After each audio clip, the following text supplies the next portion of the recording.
Hai semua, selamat datang di Candi Film. Apa kabar kalian semua? Saya doakan semoga semuanya sehat serta dimudahkan dalam setiap urusan. Nah teman-teman, kali ini Candi Film akan kembali mengalur cerita film dari India yang mengisahkan perjuangan suami istri yang sangat menginspirasi kita semua. Pasangan pasutri ini pun bergelut dalam bidang fashion, yang mana untuk mencapai suksesnya saat ini tidaklah mudah, membutuhkan proses dan perjuangan yang sangat luar biasa. Bahkan mereka bisa bangkit seperti sekarang ini karena tak lain tak bukan karena hinaan orang-orang di sekitarnya. Lalu seperti apakah lika-liku perjalanan dua si joli ini? Langsung saja kita simak alur ceritanya.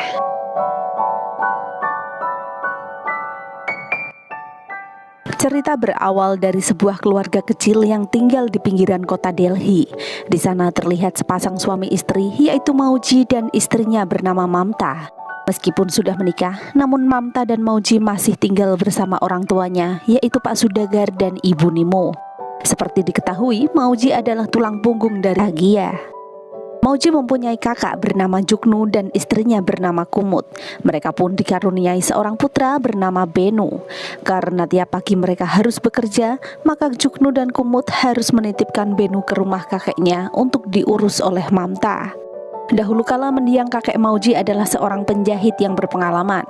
Namun suatu ketika usaha menjahitnya harus bangkrut karena suatu hal. Saat itu Mauji bekerja sebagai karyawan di sebuah toko mesin jahit. Setiap pagi Mauji harus menggayuh sepeda berkilo-kilometer untuk sampai ke stasiun. Lalu ia pun masih harus naik kereta untuk sampai ke tempat kerja.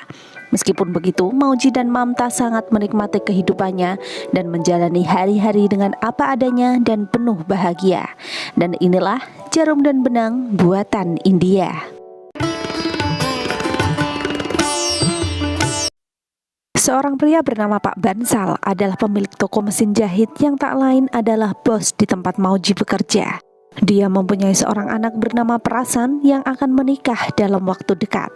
Hubungan ketiganya pun sudah sangat dekat dan Mauji sudah seperti keluarga sendiri.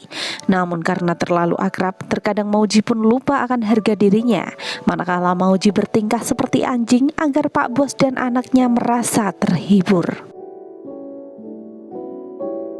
Singkat kata, malam itu pun Pak Bos meraih Mauji justru disuruhnya untuk turun panggung dan melayani para tamu undangan.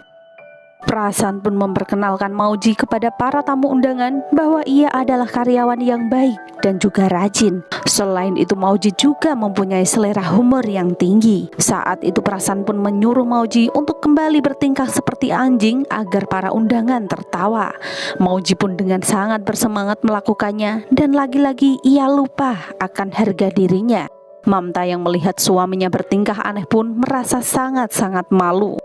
Karena kejadian itu jelas membuat Mamta marah kepada Mauji. Namun Mauji justru mengatakan jika itu adalah hal yang biasa ia lakukan saat berada di toko. Bahkan Mauji sering memperagakan tingkah berbagai macam binatang untuk menghibur Pak Bos dan juga anaknya. Mendengar hal itu membuat hati Mamta semakin sakit. Saat itu juga Mamta menyuruh Mauji untuk keluar saja dari pekerjaannya serta menekuni bakatnya karena sebenarnya ia sangat lihai dalam jahit-menjahit. Baju-baju yang dikenakan Mauji dan Mamta pun membuatkannya dengan kain seadanya yang ada di rumah. Mereka mendedel spray, korden dan kain apapun yang ada untuk disatu padukan menjadi daster yang nyaman untuk ibunya. Mamta pun menambahkan aksen warna dan hiasan bunga agar tidak terkesan polos. Setelah jadi, Ibu Nimo pun memakai daster barunya untuk berjalan-jalan berkeliling rumah sakit. Tak disangka para pasien di sana pun mulai tertarik dengan daster yang Ibu Nimo kenakan. Singkat kata, operasi Ibu Nimo pun telah dilakukan. Ibu Nimo pun membutuhkan banyak darah untuk pemulihan. Tak pikir panjang, Mauji pun langsung mendonorkan darahnya untuk sang ibu tercinta. Tak lama Mamta pun menelpon agar Mauji segera menghampirinya. Mauji yang khawatir tentang ibunya pun segera berlari menghampiri Mamta. Sesampainya di sana, terlihat banyak ibu-ibu yang mengerumuni Mamta. Usut punya usut, ternyata mereka meminta dibuatkan daster maksi seperti yang dipakai oleh Ibu Nimo. Mauji dan Mamta pun sangat bahagia ketika menerima DP sebagai tanda jadi. Ibu-ibu itu pun akan memberikan sisa uangnya besok ketika baju itu sudah selesai dijahit. Mamta dan Mauji pun menyanggupinya dan berjanji akan menyelesaikannya dalam waktu 2 hari. Akan tetapi Pak Sudakar pun menganggapnya itu hanya keberuntungan sementara. Namun Mauji meyakini ini adalah satu dengan pasien yang akan berobat. Pak dokter pun malah sibuk mengobati kambing dan walhasil Mauji yang tidak sabar pun nekat menerobos hanya untuk mendapatkan betadin. Sementara itu Mamta yang ikut antrean panjang pun kini telah dipanggil. Akan tetapi Mauji belum juga kembali dari klinik. Mamta yang bingung pun terpaksa masuk untuk mewakili suaminya. Perasaan Mamta pun sangat kacau karena dia tidak bisa menjahit sama sekali. Di saat semua peserta menjahit dengan penuh semangat, Mamta justru menangis terseduh-seduh. Dan syukurnya tak lama kemudian Mauji pun telah kembali. Mamta yang sangat bahagia pun melambaikan tangan dan menyerahkan semuanya kepada suaminya. Mauji yang kakinya masih luka pun belum bisa mengoperasikan mesin dengan baik. Namun sebagai istri yang setia, Mamta pun dengan senang hati membantu dan mendampingi suaminya. Saat itu terlihat Mauji yang sangat cekatan menyelesaikan jahitannya sesuai waktu yang ditetapkan panitia. Lalu akhirnya dengan perjuangan yang sangat luar biasa, mereka pun dapat membawa mesin jahit gratis itu. Singkatnya, dalam 2 hari mereka bisa menyelesaikan pesanan ibu-ibu di rumah sakit. Lalu mereka pun mendapatkan sisa pembayarannya. Tapi masalahnya Pak dokter menggunakan ring impor saat mengoperasi Ibu Nimo dan harganya mencapai Rp150.000 dan jelas uang mereka tak akan cukup untuk membayarnya. Akhirnya karena sudah mentok, Mauji pun meminta bantuan kepada saudara kakak iparnya yang bernama Gudu. Terlihat Gudu pun telah mengenal baik para pekerja di rumah sakit. Saat itu Gudu pun bernego dengan pengelola rumah sakit yang bernama Pandiji. Berkat bantuan mereka, operasi Ibu Nimo mendapatkan diskon besar-besaran. Namun semua itu tidaklah cuma-cuma. Sebagai imbalannya, Mauji harus membuat daster dalam jumlah yang banyak di bawah pengawasan pabrik tempat Gudu bekerja. Dan nantinya daster itu akan dipasok ke berbagai rumah sakit melalui Pandiji. Karena tidak punya pilihan lain, Mauji mendatangi pabrik tersebut. Di sana Mauji diperkenalkan dengan atasan Gudu yang bernama Bu Herlin. Saat itu Mauji memperlihatkan hasil karyanya yang sangat nyaman dipakai dan Bu Herlin pun tertarik. Bu Herlin pun berniat mempekerjakan Mauji dan Mamta. Bu Herlin akan memberikan gaji kepada mereka berdua yaitu sebesar Rp8.000 per bulan. Sebenarnya Mamta pun sudah curiga dengan akal-akalan Bu Herlin dan Gudu. Tapi mau bagaimana lagi mengingat keadaan mereka yang kini terdesak uang untuk pengobatan sang ibu.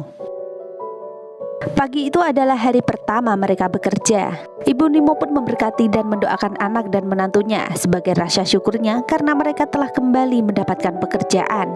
Pagi itu pun Mauji kembali datang ke pabrik, tapi saking polosnya Mauji pun membawa mesin sendiri dari rumah. Sedangkan di pabrik itu sudah ada ribuan mesin jahit yang lebih canggih. Dan walhasil mesin Mauji pun tidak digunakan alias disingkirkan di gudang.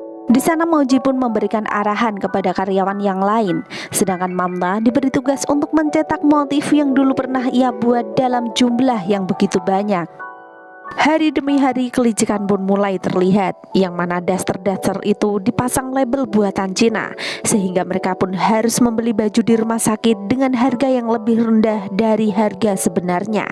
Selain itu, Ibu Nemo pun juga tak lagi bisa dirawat inap dengan alasan kamar sudah penuh. Sejak saat itu Mauji pun sadar jika kini ia hanya dijadikan alat, sementara pabrik telah memanfaatkan situasi ini untuk meraup keuntungan. Selain itu perawatan Ibu Nimo pun sudah dibebankan pada pihak keluarga. Mauji yang tersadar jika dia hanya dibohongi pun langsung berontak. Karena dianggap sudah menentang pada atasan, hari itu pun Mauji dipecat, begitu juga dengan Mamta. Mereka pulang tanpa membawa mesin jahit mereka yang dulu tersimpan di gudang pabrik. Malam harinya Gudu mendatangi keluarga Mauji. Kepada keluarga Mauji, Gudu pun mengadu jika dialah yang memberontak dan memukuli Gudu saat ada di pabrik. Si kakak ipar juga percaya begitu saja tanpa tahu kebenarannya. Saat Mauji mencoba menjelaskan, sang kakak justru menamparnya. Keadaan ekonomi kembali menyulitkan keluarga itu. Barang-barang berharga yang ada di rumah pun telah dijual untuk menyambung kebutuhan hidup. Mamta pun meminta agar suaminya meminta maaf kepada Bu Herlin agar mereka bisa kembali membawa pulang mesin jahitnya. Akan tetapi Mauji yang emosi pun jelas tidak sudi jika harus pergi ke pabrik hanya untuk meminta maaf kepada Bu Herlin. Akhirnya tanpa diketahui siapapun, Mamta diam-diam datang menemui Bu Herlin dan berbicara baik-baik untuk mengambil kembali mesin jahitnya. Tetapi Bu Herlin yang sangat licik pun justru membiarkan Mamta menunggu seharian tanpa memberikan mesin jahit itu. Sementara itu Mauji pun bingung kemana istrinya pergi. Ia pun bertanya ke sana kemari sampai malam pun tiba. Saat itu ia mendapati istrinya yang turun dari angkutan umum. Mamta menangis terseduh-seduh karena tak bisa membawa kembali mesin jahitnya. Di saat itulah Mamta tersadar jika Bu Herlin dan Gudu benar-benar licik. Usai kejadian itu, Mamta mempunyai ide agar Mauji mengikuti ajang kompetisi fashion yang secara otomatis diikuti juga oleh pabrik Bu Herlin. Dengan segala tekadnya, Mamta dan Mauji pun mencoba peruntungan untuk mengikuti kompetisi itu. Mamta menyuruh seorang sahabatnya yang masih bekerja di pabrik untuk mengambilkan formulir pendaftaran. Sementara itu, Mauji pun masih merahasiakan aktivitas jahit-menjahitnya dari kedua orang tuanya. Mauji dan Mamta pun kembali mendatangi rumah Yoges dan memohon kembali agar dipinjamkan mesin jahit itu. Mereka berdua pun mengotak-atik bahan jahitan berhari-hari lamanya. Hingga suatu ketika mereka pun mendapatkan merek untuk brand mereka, yaitu Suidaga, yang artinya benang dan jarum buatan India. Singkat kata, hari seleksi pun dimulai. Semua kontestan datang dengan membawa brandnya masing-masing. Pabrik Bu Herlin pun sudah jelas lolos. Para juri pun tertarik dengan desain yang mereka bawa. Namun tak disangka-sangka, Suidaga pun juga berhasil lolos. Aura bahagia pun terpancar dari wajah Mauji dan juga Mamta. Mereka sangat-sangat bahagia karena mendapatkan kesempatan untuk menuju masa depan yang lebih baik. Mereka pun pulang dengan hati yang sangat bahagia. Sesampainya di rumah, mereka pun memberitahukan berita bahagia ini kepada keluarga, bahwasanya mereka telah lolos kompetisi fashion, yang mana jika mereka memenangkan kompetisi tersebut, maka akan mendapatkan dana usaha yang cukup besar serta bantuan iklan. Pak Sudakar yang mendengarnya pun kurang setuju, karena itu menghasilkan uang. Sementara Pak Sudakar terpaksa harus menjadi loper koran untuk memenuhi kebutuhan hidup sehari-hari. Kakaknya Juknu juga berkali-kali menawarkan pekerjaan, namun Mauji langsung menolaknya. Mauji berkata bahwa mereka harus mendukungnya kali ini saja, dan nantinya apabila mereka tidak berhasil memenangkan kompetisi itu, Mauji pun rela bekerja apapun yang ayahnya inginkan. Lambat laun Pak Sudakar pun akhirnya luluh dan memberi waktu 1 bulan sembari dirinya menjadi loper koran untuk mencukupi keluarga. Karena Mauji membutuhkan tempat yang luas untuk pembuatan pakaian kontes, Mauji pun kembali menghubungi Nausan, seorang takmir masjid yang dulu menjadi pemasok mesin jahit toko. Di sana Mauji meminta tolong untuk dicarikan tempat yang luas untuk membuat kostum kontes. Nausan pun turut membantu menyediakan tempat di halaman masjid. Dari situlah mereka mulai bergerak dari nol, yang mana benang dan pewarna kain mereka buat sendiri dari bahan alami karena keterbatasan biaya. Sementara Mamta turut mengajak orang-orang di kampung untuk membantu mengerjakannya. Melihat Mauji dan Mamta yang gigih bekerja, Pak Sudakar pun akhirnya ikut membantu memperbaiki alat-alat yang rusak. Begitu juga dengan sang kakak Juknu yang tiba-tiba datang dan membelikan mesin jahit baru untuk Mauji. Akhirnya hari kompetisi pun tiba. Mauji dan seluruh anggota timnya berangkat bersama-sama menaiki angkutan umum untuk menuju ke lokasi. Di sana terlihat para pesaing kontes yang mengeluarkan model fashion yang sangat trendy dan modern. Mereka juga menggunakan jasa make up artis yang tak perlu dilakukan lagi. Perusahaan Bu Herlin pun tampil dengan mencuri desain-desain yang dulu pernah dibuat oleh Mauji dan Mamta. Lalu selanjutnya adalah tim Suidaga yang tampil. Model-model yang ditampilkan pun bukanlah orang-orang yang profesional, melainkan warga kampung sendiri yang bahkan mereka tak paham bagaimana caranya catwalk. Tapi meskipun begitu, para juri justru simpatik dengan penampilan Suidaga, yang mana baju-bajunya tidak pasaran dan orang-orangnya pun terkesan sangat natural dan apa adanya.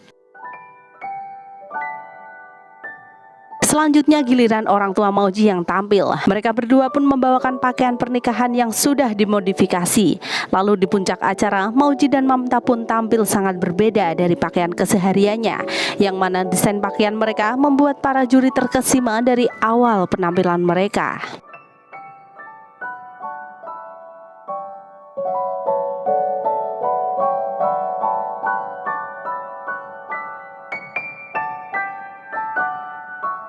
Sambil menunggu hasil pengumuman, para kontestan pun dijamu dengan hidangan yang sangat mewah. Tapi karena tim Swidaga tidak terbiasa dengan suasana itu, mereka pun memutuskan untuk keluar mencari nasi bungkus. Tapi saat akan keluar gedung, mereka pun tak sengaja bertemu dua juri yang memuji desain mereka. Akan tetapi mereka masih kurang berpengalaman. Jelas ucapan seperti itu membuat mental mereka menjadi drop. Karena dari itu mereka pun akhirnya memutuskan untuk pulang saja dan hanya meninggalkan Yoges untuk menunggu pengumuman. Pak Sudakar pun berkata jika hari itu untuk pertama kalinya orang-orang menyambut dan mempedulikannya. Pak Sudakar pun meminta Mauji untuk tetap meneruskan usaha Swidaganya meskipun harus bermula di emperan jalan sekalipun. Pak Sudakar pun sangat yakin jika anaknya akan sukses suatu saat nanti. Tak berselang lama Yoges pun menelpon, tapi karena baterai Mauji habis, dia pun langsung kembali ke tempat lokasi. Saat Mauji baru memasuki gedung, terdengar MC yang memanggil tim Swidaga untuk naik ke atas panggung karena mereka telah memenangkan kompetisi tersebut. Bahkan Dewan Juri pun sampai mengadakan voting ulang karena tidak kesepakatan hasil. Para juri pun akhirnya lebih memilih tim Swidaga ketimbang rancangan pabrik. Semua tim pun sangat terharu dan bahagia. Otomatis Swidaga pun mendapatkan pendanaan yang sangat besar. Tapi tak hanya itu saja, Swidaga pun sampai masuk majalah. Pakaian-pakaiannya pun terjual ke berbagai negara. Pak Sudakar dan Ibu Nimo pun mendapatkan endorse dari berbagai produk. Mauji pun diminta mengisi acara di berbagai stasiun televisi. Mereka pun membuka sekolah jahit dan memiliki website belanja. Bahkan Swidaga memberi banyak inspirasi kepada banyak orang untuk menjual bahan-bahan berkualitas asli buatan India. Dan film pun berakhir. Nah teman-teman, begitulah kisah singkat dari Mauji dan Mamta. Sebenarnya film ini diinspirasi dari sebuah kisah nyata yang diambil dari sepasang suami istri pengusaha rotan yang sangat sukses di India. Semoga dari kisah ini semangat kita lebih tercambuk untuk mencapai cita-cita dan selalu percaya jika usaha kita tidak akan mengkhianati hasil. Sekian dulu kisah kali ini dan nantikan kisah menarik selanjutnya.